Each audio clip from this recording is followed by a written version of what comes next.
I am really excited to have Rivera's son talk to us today. So what I'm going to do is we have to mute this, we have to unmute Rivera.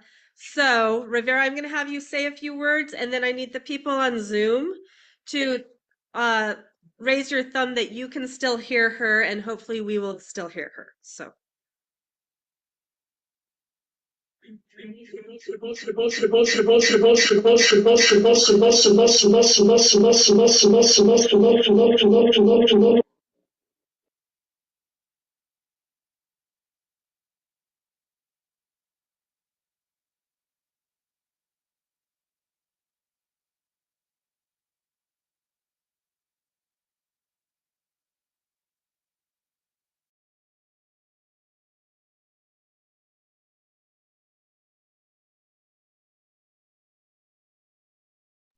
Can you guys hear me? Okay.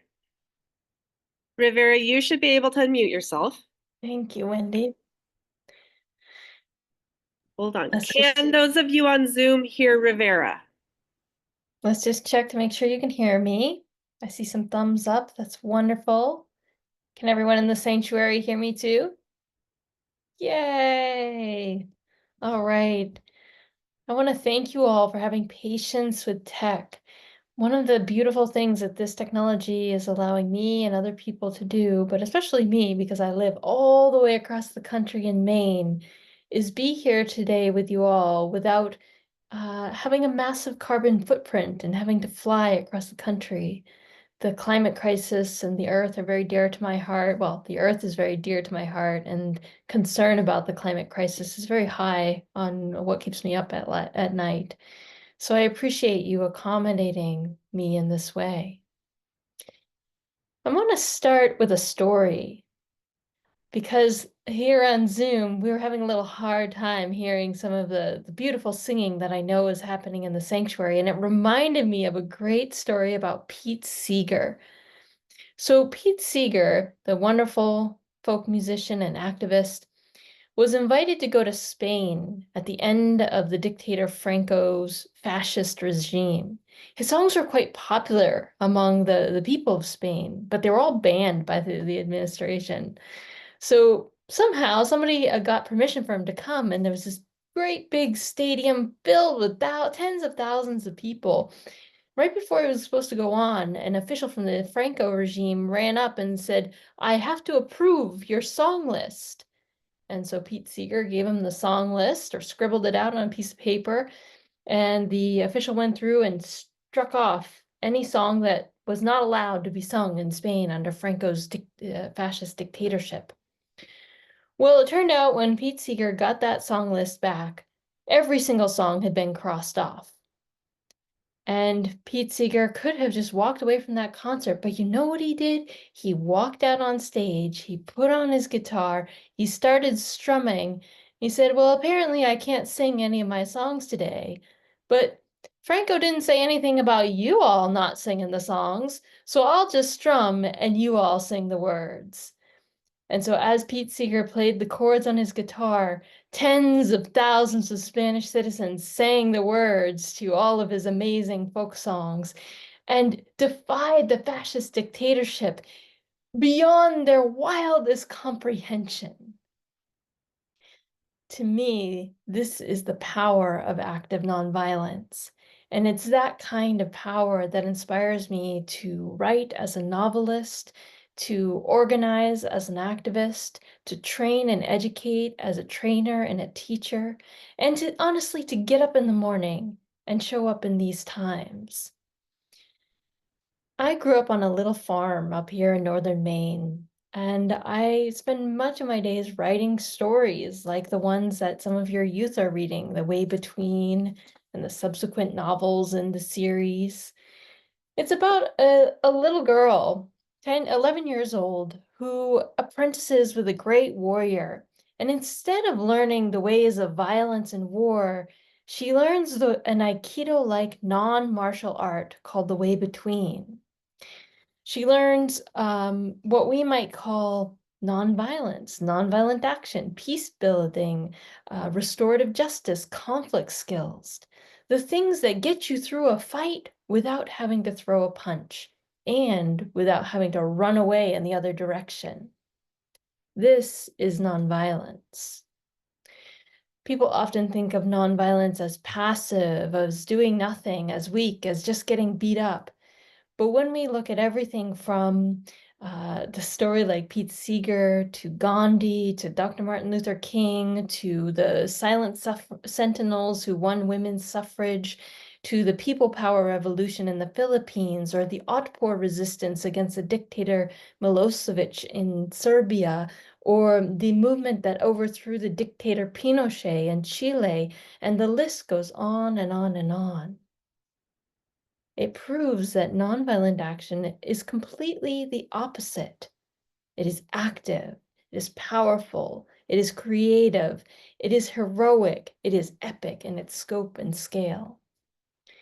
So when I sat down to write a novel, I'd already written a few, but when I got around to this series, I had some nieces and nephews who were growing up fast, and they were about to get to be that age where they would start to read things like The Hunger Games or all of the YA vampires and teen assassins and violent well, I was going to say murderers, but I think in the books they frame them as heroes. And I thought, the heroes that inspire me are the ones that are standing up to injustice here in the US or around the world without throwing a punch or firing a bullet. We're using tools like protests, marches, rallies, strikes, boycotts, sit-ins, walkouts, blockades, occupations, civil disobedience, refusals to comply. And I thought, wouldn't it be amazing if in an epic fantasy series, something as amazingly gripping as The Lord of the Rings, if the heroes weren't pulling out swords and whacking off the heads of orcs, but they were using the tools of nonviolent struggle? Would that be compelling to young folks? Would that be compelling to people of any age? And to my surprise, it turned out that it was. That people, readers of all ages, obsess about these books. The idea of the way between seeps into their brain and steeps into their way of moving through the world. In Ariara's world, that's our young heroine, the way between stands in contrast to the warrior's way of fighting and violence and attacking on the one side, and on the other side, the way of shadows, of retreating, of avoiding a problem, of not dealing with it, not speaking up, not saying anything. And I think this contrast between, on the one hand, fighting with violence, and on the other hand, doing nothing, but on the third hand, finding your way between, which is all the other options that we might explore, has a lot of relevance to today. In the novel, Ariara has to deal with a bully named Brawl. How many of you had a bully when you were growing up? Go ahead and raise your hand. I can kind of see you. Oh, more than a few of us. Okay. I had one too. My bully was a she, a very much bigger than me, young girl in the seventh grade, who just thought it was so fun to like throw things at me and chase me around the playground. And I was kind of this skinny little redhead and couldn't really pack much of a punch. So I had to find other ways of dealing with this bully. I had to stand up for myself on the one hand, but I had to be really creative on the other hand. And, the thing about bullies is that if you keep trying to run away from them, they keep trying to corner you and they keep trying to dominate you. And if you try to fight back with violence, all too often, the bully is maybe better at that than you are. So the game is to find places where your strength is superior, where your creativity, your friendships, your sense of empathy and compassion, your ability to do something wildly unexpected can transform the situation and play to your strengths while also teaching the bully they can't push you around anymore.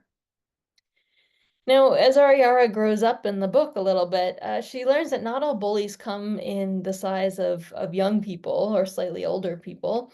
Bullies also come in the shapes of warmongering rulers and groups of people in a society who are picking on another group of people, or a one gender versus another gender, or a situation in which one group wants to take control of the land and of another group's land. So in our world, we see bullies all the time. I would argue that right now we are seeing a very dramatic example of bullying on a very large, very powerful scale in our federal government. And so learning how to stand up for yourselves and others is part of the great adventure of being human.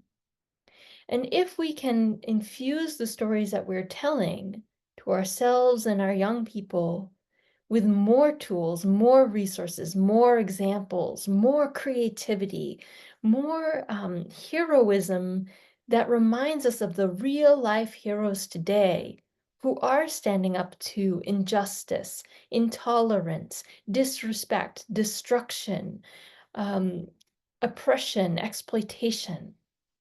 Then we are preparing ourselves and our young people to have role models that show us how to show up in these times. And we all need that, don't we?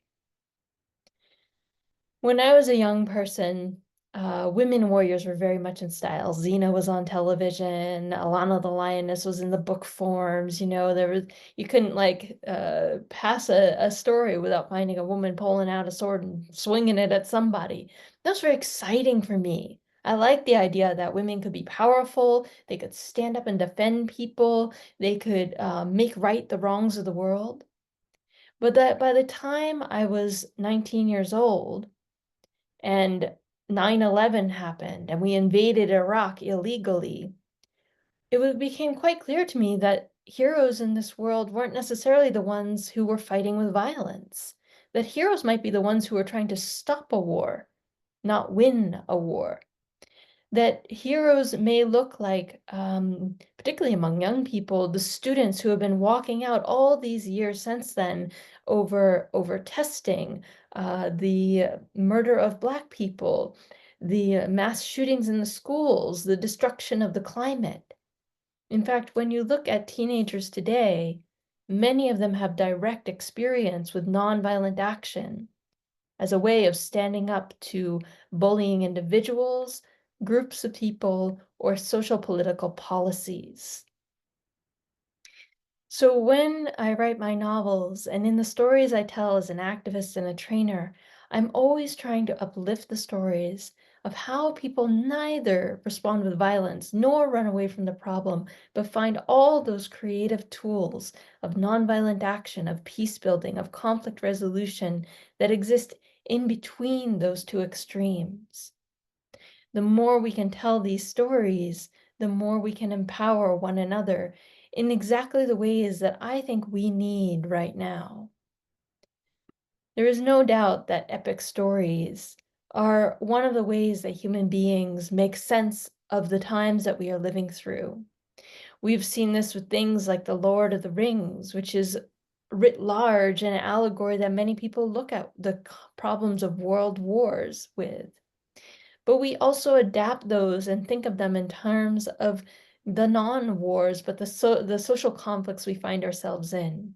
We take quotes like that wonderful exchange between Gandalf and Frodo, where Frodo says, when he looks around at the rise of Sauron and the armies of orcs and the destruction of their world, Frodo says, I wish it need not have happened in my time.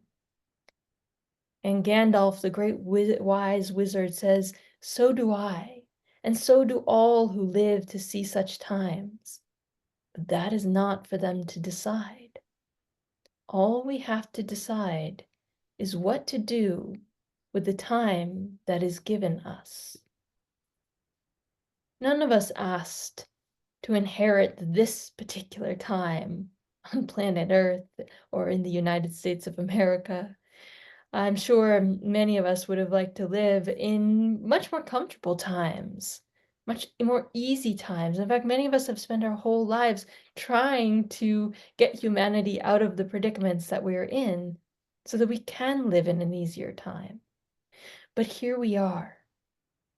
Here we are at this critical moment in the long story of humanity, where the stakes are high and the outcome is very uncertain. When we look at what's going on in the world and the existential crises that we face, it makes the Lord of the Rings setup looks like peanuts. Looks like nothing. We are not guaranteed to turn the page into another chapter of our species. It doesn't get more existential epic than this. And like many hobbits, I'm sure many of us, myself included on many days, would rather stay in the Shire and have our sixes and elevenses and twoses and, never tangle with an orc. But here we are.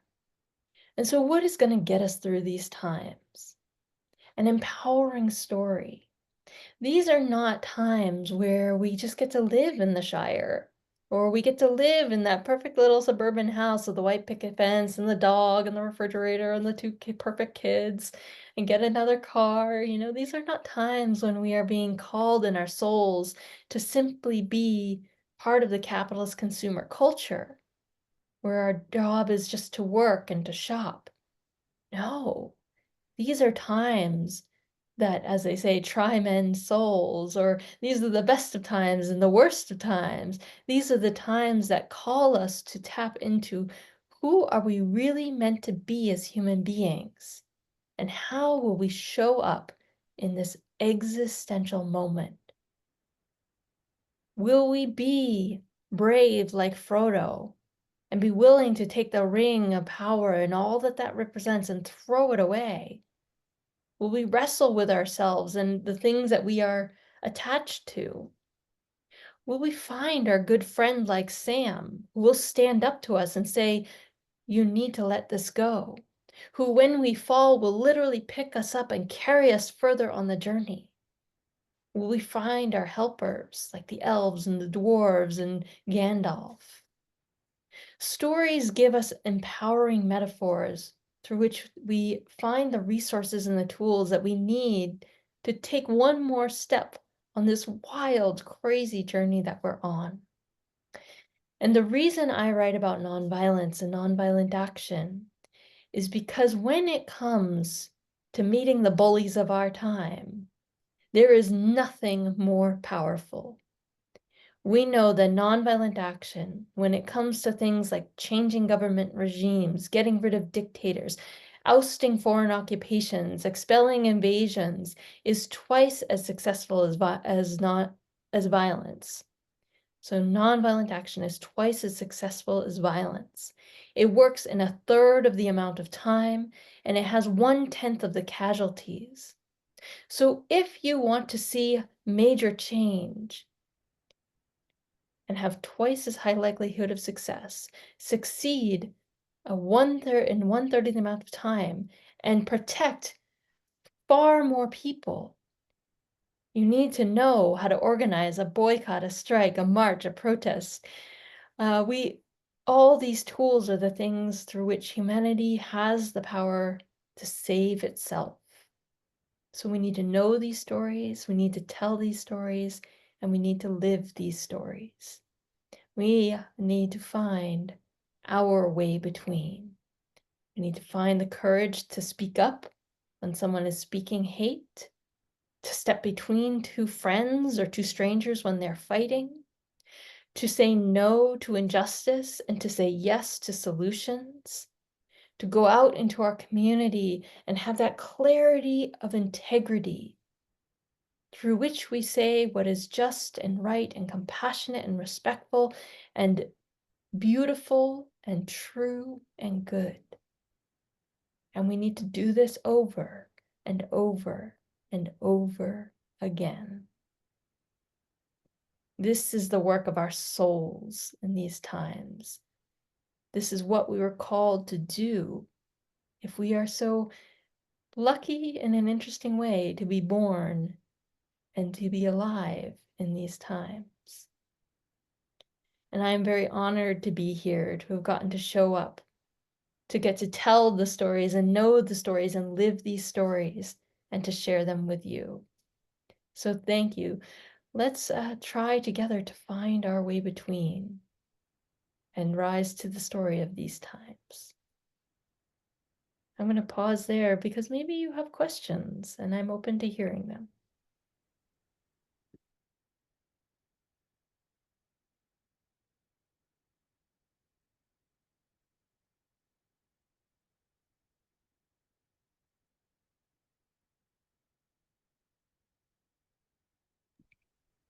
Rivera, can you hear me now? Yes, I can. Am I echoing now though? Okay. Does anybody have a question for Rivera? If you do, I'm going to invite you to come up and speak into the camera because um that's the best way for it to work right now. And we don't have time for a lot of questions, but Rivera, would you be willing to stay on after the service for a little while and have some conversation? Great. So is there any um, question in your heart that you just really feel like you want to ask her right now?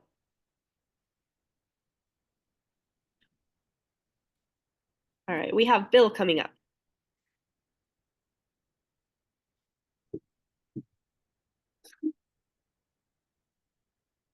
Yes, Rivera, thank you. That was a beautiful and uplifting little talk. My question is to find the middle way.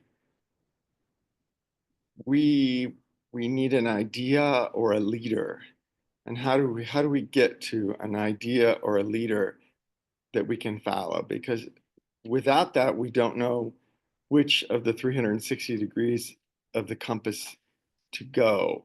And so we could go many ways. As you implied, there are many options between the two choices on either extreme of withdrawal or fighting. But how do we pick the direction, or how do we find the person to pick the direction?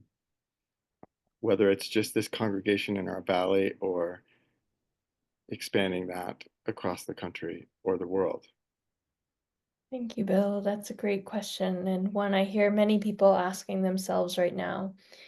One of the things that I think about, especially coming out of the assassinations of the 60s and the well, I was not there personally, but Dr. King being murdered, is this idea that do we need another prophetic leader or do we need more leaderful movements? Do we need a sense of self-reflection and self-inquiry and self-determination about where we're going to show up? I like to think of a movement of movements, that there's so much work to be done that we each need to find a place and do that work there. And so even when we look at our political crisis right now, we're not going to see just one movement emerging to deal with that. We're going to see many, many, many campaigns, and we need to choose each of us which one we're going to show up and support in, not wait for that one big moment to emerge. It might emerge, and we can be ready for that. But what will make us most ready for that is plugging in and getting busy right now. And that can be disconcerting because we'd like someone to show up and just tell us what to do.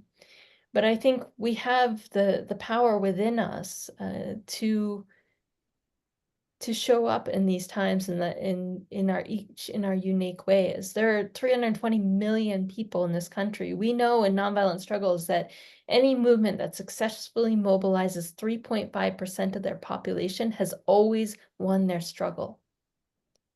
3.5% of the US population is 11 million people, or if you discount the children, 9 million people.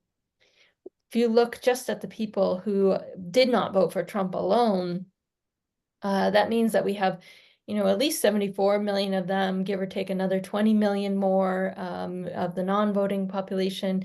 Let's say we have about 90 million people in this country. That is 10 times the number of people that we might need to successfully have a mass movement for change. which means we can have at least 10 struggles starting to emerge on any given day. So find the one that's closest to your heart and go for it, and invite a few other people to come along with you. That's my advice on that. Great question, Bill. Thank you.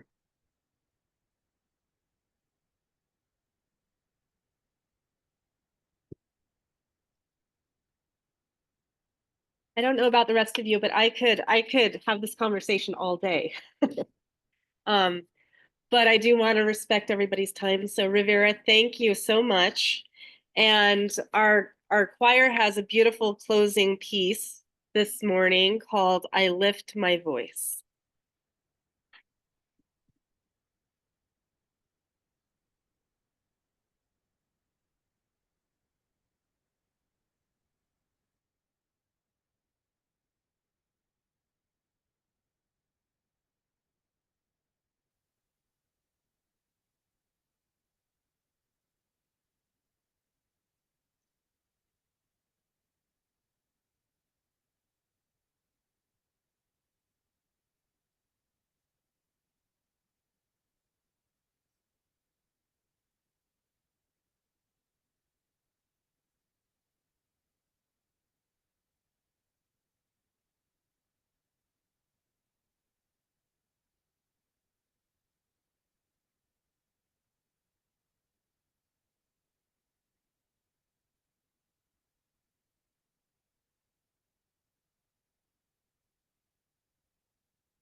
We extinguish this flame, but not the light of truth, the warmth of community, or the fire of commitment.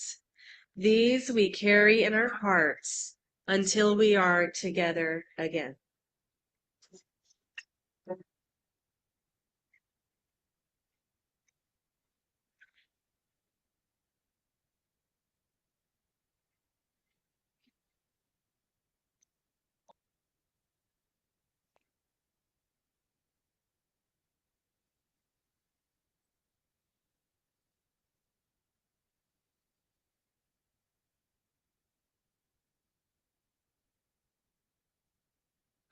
Peace. Amen.